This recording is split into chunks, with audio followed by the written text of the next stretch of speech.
Muna, dapat paslant. Kasi ano yung pag ano. Pag matigas, Ganyan ginamit. pinupush siya ng ganyan. Kahit ano lang. Ito, market naman. Ito nga. Kainin mo nga to. Hindi. Ito. Yan. So ngayon guys, yung itlog ko tapos na magpahinga, ready na siya. Masarap ba yung itlog mo?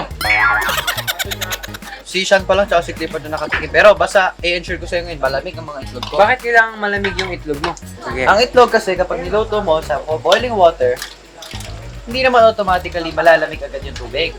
Ngayon, pag nilagay mo dun sa boiling water, kahit pinatay mo na yung heat, mainit pa rin yung tubig. So it will continue to cook. So yun guys, let us pray na maging perfect to at walang supply dito. Kasi hindi, ito na nga lang ang task ko, ito pa yung supply. Unfortunately, guys. Wait. Ang dami pa natin sa slide. Hey! Design! Sige, yung roll mo, Marco, slice mo lang ng goyan. Ay, Ginawa ko na yung basics para sa'yo. hindi, tapusin mo Ginawa ko na. na yung Finish what you start.